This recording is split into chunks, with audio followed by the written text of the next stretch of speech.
In a college, 40% of the students were allotted Group A, 75% of the remaining were given Group B, and the remaining 12 students were given Group C. Then the number of students who applied for the Group B.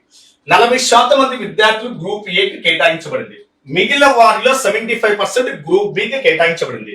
మిగిలిన వారిలో 12 మంది group C కి కేటాయించబడింది.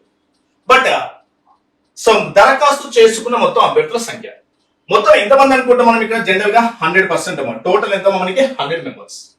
ఈ 100 లో 40% ఏంటమ్మా group A కి కేటాయించబడింది. మళ్ళీ ఏమన్నాడు మిగిలిన వారిలో అన్నాడు 100 లో 40 పోతే సో 100 మైనస్ 40 పోతే ఎంత ఉంటుందమ్మా మనకు 60.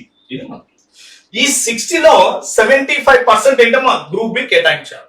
ఓకే నెక్స్ట్ మిగిలిన అన్నారు అంటే 60 లో మనకి ఏంటంటే 75% గ్రూప్ బికి వెళ్ళిపోయింది. ఇంకా మిగిలింది ఎంత ఉంటుందో మనకి 25 కదా. ఆ 25 దేంట్లో తీసుకుంటాం మనకి 25% ఎంత డైరెక్ట్ మనకి 1/4 కదా. 1/4 అంటే ఎంత మనకి డైరెక్ట్ గా 15 అవుతుంది. సో ఈ గ్రూప్ బి కి గ్రూప్ సి కి కేటాయించబడిన సంఖ్య ఎంతమా 15. అంటే ఒక 100 తీసుకుని డివైడ్ చేసుకుంటేనా సో ఎంతమా 15. అంటే ఆ 15 ఈక్వల్ ఎంతమా మనకి 12.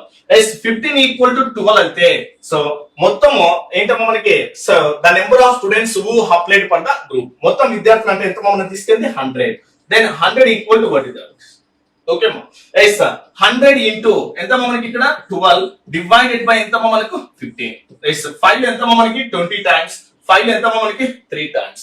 ఎస్ 3 లో how many times 4 times. That is equal 4 into 20 ఎంతమా మనకి 80. సో మొత్తం ఎంతమంది మనకి ఇక్కడ 80 మెంబర్స్.